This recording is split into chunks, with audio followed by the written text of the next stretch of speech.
कि आप सब लोग जानते हैं कि पीएम ट्रिपल एस 2026 के रैंक्स आ गए हैं। लेकिन सबसे बड़ा सवाल जो स्टूडेंट्स का है, जो मुझे इवन अभी कमेंट सेक्शन में बहुत ज्यादा आया है कि सर इस बार क्या कट ऑफ हाई है, इस बार क्या कट ऑफ लो है, और इस बार कट ऑफ लास्ट ईयर से हाई है कि नहीं, क्योंकि टाइम बहुत शॉर्ट था और मैंने बोला स्टूडेंट क्योंकि रजिस्टर नहीं कर पाए। तो और ये भी है कि आपका जो आपको मैं एक टेबल दिखाऊंगा जिसमें आपको मैं डायरेक्टली दिखा दूंगा वर्ड फाइल में। उसमें टेबल दिखाऊंगा कि आपको अगर इस मार्क्स के अंदर अगर आपके जनरल रैंक और ओवरऑल कैटेगरी रैंक और जो भी है कैटेगरी रैंक अगर और ओवरऑल रैंक दोनों अगर इसके अंडर है, तो आपकी इजीली सिलेक्शन कैसे पता चल जाएगा, कैसे इजीली सिलेक्शन है। और इजी वे में समझाऊंगा, आपको कोई ज्यादा वो रॉकेट साइंस वाइंस नहीं करना, इजीली मैं आपको दिखा दूंगा। आपको बस देखना है इसके अंडर आ रहा है, आपकी रैंक इसके अंडर आ रही है तो आप सिलेक्टेड है, नहीं आ रही तो सिलेक्टेड नहीं है। ओके, तो ये चीज मैं आपको बताऊंगा। प्लस ये वीडियो एंड तक देखना, क्योंकि बाद में आपको बहुत से डाउट्स होते हैं, सर आप मेरा वीडियो एंड तक नहीं देखते, फिर आप मुझे डाउट्स पूछते हैं, सर ये डाउट है, ये डाउट है, सर आप मेरे वीडियो देखते नहीं, फिर आप बोलते हैं सर मेरे डाउट्स है। तो इसलिए मैं बोलता हूँ सारा वीडियो मेरे एंड तक देखिए, ताकि आपके सारे डाउट जो है मैं क्लियर कर दूं। ओके, तो इसलिए चलिए स्टार्ट करता हूँ वीडियो। तो चलिए समझते हैं ये सारा आज फुल डिटेल्स में।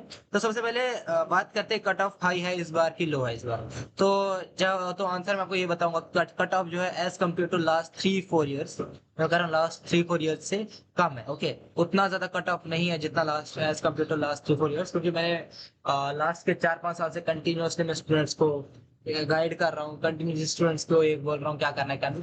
तो मैंने जैसा देखा कि बहुत स्टूडेंट्स का जो है कट ऑफ जो है इवन बहुत कम परसेंटेज पे भी आ रहा है अच्छे मार्क्स। ओके, तो कट ऑफ ज्यादा नहीं है, टेंशन ही नहीं, कोई बात नहीं है। आपका कट ऑफ अगर मुझे पता है बहुत स्टूडेंट बोल रहे हैं सर मेरा 5,000 के अंडर नहीं आ रहा, कट ऑफ में बोला बहुत बहुत कम इस बार है। ओके, पर कट ऑफ बहुत ज्यादा कम है इस बार, तो टेंशन नहीं लेने का। क्योंकि देखो ऐसा होता है बहुत से स्टूडेंट्स जो होते हैं ना, क्या होता है कि उनका अगर उनकी 200 रैंक भी होती है ना, 300 रैंक भी होती है, उनका क्या होता है वो फिर कोई भी पीएम ट्रस्ट में सीट ही नहीं लेते। मैंने देखा है, I am telling you the reality. Okay, last के 5-6 साल से बता रहा हूँ, मैंने स्टूडेंट्स को गाइड किया है। मैंने ऐसे स्टूडेंट्स देखे जिनकी रैंक 25, मैंने एक लास्ट ईयर की बात करूंगा, उसकी 125 रैंक थी ऑल ओवर, जनरल रैंक थी। ओके, जनरल रैंक तो 125 थी उसकी। तो उसने क्या किया, तो उसने एंड में फिर भरी नहीं, बोला नहीं सर मुझे एंड में मेरा ऑलरेडी कहीं और एडमिशन हो रहा है, इससे अच्छा पीएम ट्रिपल से कहीं और एडमिशन हो रहा है तो मैं उधर जाऊंगा। तो ऐसे बहुत से स्टूडेंट्स करते हैं कि वो कहीं और एडमिशन कर लेते हैं जहां उनको लगता है इससे अच्छा मिल रहा है पीएम ट्रिपल से कॉलेज, तो उधर चले जाते हैं। तो इसलिए अगर आपकी 5,000 से ज्यादा भी सीट्स है ना, तो मैं बता रहा हूँ आपको। बाकी आप हाँ बैक में रखिए, आप इसका नाम क्या है कि आप बैक में रखिए कि आपको किसी और कॉलेज में एडमिशन करें तो बैक में रखिए। बट आप ये चीज याद रखिए कि अगर आपको ये हिम्मत नहीं हारने की, आपका एडमिशन नहीं होगा, चॉइस फिलिंग जैसे मैंने आपको क्या वैसे कीजिए तो आपकी सिलेक्शन इजीली हो जाएगी। ओके, तो मैंने इसलिए बोला कि कंपटीशन इस बार कम है as compare to last 3 years. तो अगर आपका स्कोर थोड़ा कम भी है तो आपके चांसेस है निकलने की, कोई टेंशन नहीं लेने की। ओके, तो जैसे मैंने आपको ऑलरेडी बोल चुका हूँ कि जैसे मैंने एक नया पीडीएफ नया मैंने वर्ड फाइल प्रिपेयर किया है, देखिए इसमें मैंने सारा कुछ ये किया है। तो जैसे आप सारे जानते हैं कि 5,000 सीट्स अवेलेबल होती है, जो इसमें 3 सीट्स जो 3 स्ट्रीम्स में डिवाइड होता है, एक जनरल डिग्री, प्रोफेशनल डिग्री और मेडिकल है। ओके, तो जनरल डिग्री में जैसे मैंने आपको कहा कि BA, BCom, BSc, BBA, BCA, उसके बाद बैफ जैसे आता है, बीए, बीकॉम आता है, इकोनॉमिक्स आता है, बीए आता है, ये सारे कोर्सेज आते हैं। ओके, तो इन कोर्सेज में जो सीट्स होती है वो 2070 होती है। ओके, तो 2070 टोटल सीट्स अवेलेबल है।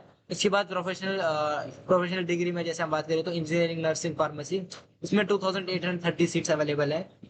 और उसके बाद मेडिकल है, मेडिकल में एमबीबीएस और बीडीएस में 100 सीट्स अवेलेबल है। ओके, तो अब हम बात करेंगे कि इन सीट्स के अंडर जैसे ये ओवरऑल रैंक। ओके, ये जो होती है ओवरऑल कैटेगरी, ओवरऑल रैंक जो होती है रैंक है। और दूसरी जो मैंने बनाई है वो है कैटेगरी रैंक। उसके बाद तीसरा जो मैंने एक और बनाया वो है, उसमें क्या है कि उसमें आपको मैं डायरेक्टली पूरा बताता हूँ कि आपका डायरेक्टली हो रहा है इसमें, इजी में मैं आपको डिस्क्राइब करेंगे। तो सबसे पहले जनरल कैटेगरी में जैसे आपका बीए, बीकॉम, बीएससी जो भी है, उसमें आपका अगर 2070 के नीचे ओवरऑल रैंक आ रहा है तो आपका इजी सिलेक्शन हो जाएगा। ओके, इवन आपका अगर 2070 के ऊपर भी आ रहा है, 3000, 4000 आ रहा है, 5000 भी आ रहा है आपका अगर जनरल डिग्री में रैंक, आपके चांसेस है सिलेक्शन होने के। मैं आपको गारंटी दे रहा हूँ, मैं आप गारंटी नहीं दे रहा आपको मैं, बट मैं बता रहा हूँ, मैं लास्ट ईयर के हिसाब से बता रहा हूँ। और इस बार तो कट ऑफ बहुत कम है, क्योंकि बहुत से स्टूडेंट्स होते हैं जिनको पीएमडब्ल्यू की सीट्स मिलती है, कॉलेज मिलता है, वो स्टिल वो नहीं जाते। ओके, तो जो वो फिर सीट्स फिल नहीं करते तो वो सीट जो है फिर बाकी स्टूडेंट्स को मिल जाती है। ओके, तो ये बात है। इवन बहुत से स्टूडेंट्स ऐसे होते हैं जिनको फर्स्ट राउंड में मिल जाता है कॉलेज,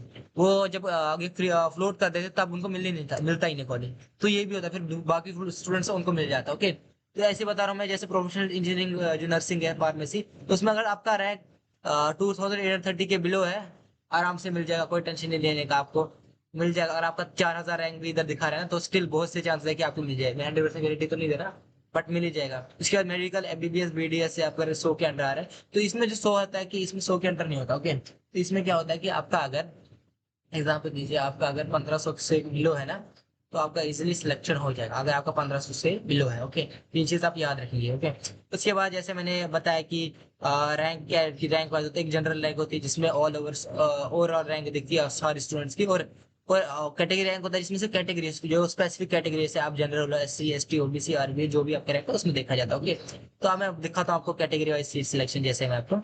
तो इसमें सबसे पहले जनरल कैटेगरी में जैसे ओपन कैटेगरी होती है उसमें तो है। और जब हम जनरल डिग्री सीट्स की बात करूंगा तो 1180 सीट्स अवेलेबल होती है। ओके, इसमें 1180 सीट्स अवेलेबल होती है, और प्रोफेशनल 1613 की जितनी सीट्स अवेलेबल होती है। तो इसमें क्या होता है कि बहुत से स्टूडेंट्स का सवाल जो है क्वेश्चन होता है कि सर मेरा अभी जो रैंक है जो इवन जो कैटेगरी रैंक है मेरा वो 2000 दिखा रहा है, तो अब क्या सिलेक्शन होगा कि नहीं? बहुत ज्यादा चांसेस है सिलेक्शन होने की, कट ऑफ बहुत ज्यादा कम है।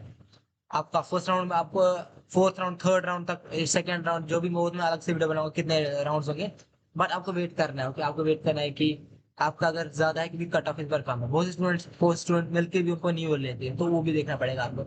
उसके बाद एससी में आपका एग्जाम्पल लीजिए 166 के ऊपर है। ओके, आपका 166 है जनरल डिग्री कोर्सेज में, और प्रोफेशनल सीट्स में 226 है। अगर आपका 400 भी रैंक आता है, क्या सर सीट मिल सकती है? मिल सकती है, नो डाउट मिल सकती है, गारंटी तो नहीं है बट मिल सकती है आपको अगर आपकी चॉइस नहीं सही है। एसटी में आप 2228 228 और 311 प्रोफेशनल सीट्स में क्या सीट मिल, क्या अगर मेरा 400 अगर 500 है मेरा मिल सकता है? हाँ मिल सकता है अगर आपका चॉइस फिलिंग सही हुआ। मैं आपको क्यों बार बार बोल रहा हूँ choice filling choice filling choice filling, क्योंकि चॉइस फिलिंग ही बहुत ज्यादा मैटर करती है। अगर आपका चॉइस फिलिंग बेस्ट, आपका चॉइस फिलिंग बहुत ज्यादा अच्छा है तो आपको आराम से सीट मिल जाएगी। उसके बाद ओबीसी है, सीबीसी 518 सीट है। इसके बाद आपका 518 और 700 708 है प्रोफेशनल सीट में। अगर मेरा साथ 1000 रैंक है दोनों में ही, मिल जाएगा सीट, आराम से मिल जाएगा अगर आपका ये सिलेक्शन सही है, आपका अगर ये जो चॉइस फिलिंग वो सही है। तो ये जो है आरबीआई का भी इंक्लूड है सीबीसी में। तो ये सारी थी मैंने आपको बताया। अब मैं आपको बता रहा हूँ पूरा जो मैंने ओवरऑल जो मैंने कैलेंडर बनाया। ओके, तो उसमें ये है कि सबसे पहले हम बात करेंगे जनरल ओपन कैटेगरी में सेफ रैंक क्या है, इसके बाद सेफ रैंक प्रोफेशनल कितना, और दोनों का कंबाइन कितना। ओके, दोनों का कंबाइन मत समझ लीजिए। अगर आपका दोनों के बिलो बीच में आ रहा है ना तो आपका समझिए सिलेक्शन, तो आपको बहुत ज्यादा चांस आपकी सिलेक्शन हो जाएंगे और आपकी सीट जो आप सिक्योर हो। तो सबसे पहले जनरल कैटेगरी का जैसे मैंने कहा 1100 के अंडर आना चाहिए, और प्रोफेशनल का 1613 के अंडर आना चाहिए। ओके, अगर आपका 2793 के अंडर आ रहा है, ओके 2793 के अंडर आ रहा है, तो बहुत ज्यादा चांस, समझ लीजिए 90% चांस है आपकी सीट सिलेक्शन हो जाएगा। ओके, उसके बाद एससी का है, एससी का 166 और 226। अगर आपका 392 के अंडर आ रहा है, ओके 392 के अंदर आ रहा है तो आपका सिलेक्शन इजीली हो जाएगा। अगर एसटी और एससी, क्योंकि इसमें क्या होता है कि एसटी और मैं बात करूँ जनरल और प्रोफेशनल का एक साथ ही, समझ लीजिए 5000 सीट्स है, 5000 सीट्स में देखना पड़ता है। तो अगर इनमें से देखोगे उसमें से आपका जनरल का अलग से नहीं होता, एसटी के प्रोफेशनल का अलग हो, तो उन दोनों का मिला के होता है। ओके, तो अगर आपका एसटी का अगर आपका रैंक 228 से अंदर आ रहा है तो 311 है। ओके, और अगर आपका 539 के अंदर आ रहा है तो आप सेफ है। ओके, तो सेफ है आपका। इसके बाद ओबीसी या सीबीसी में 518 के अंदर है और उसमें 708 के अंदर। अगर आपका 1226 के अंदर आ रहा है आप सेफ है। ओके, तो ये चीजें है ना आपको याद रखनी है। वो जो आरबीआई वो इंक्लूड होता है, ईडब्ल्यूएस भी इसमें इंक्लूड हो जाता है। ओके, तो मैं आपको क्या बता रहा हूँ, ये चीजें जो है ना ये चीजें आपको याद रखनी है जो मैं आपको अभी एक बता रहा हूँ चीज।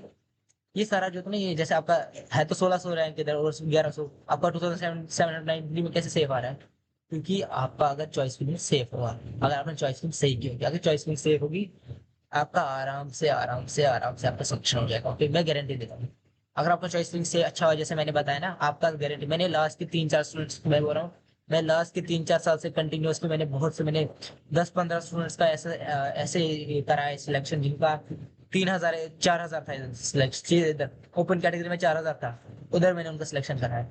इधर उनका 400 था, 400 के ऊपर था, इधर उनका इवन मैंने एसटी में तो हाँ इतना 500 के आटा था तो सेफ ही था। मैंने लास्ट में ऐसे बताऊंगा कि मेरा ऐसा कोई नहीं था। ओबीसी में मेरा 1500 में था स्टूडेंट, उसको मैंने सेव कर सिलेक्शन किया।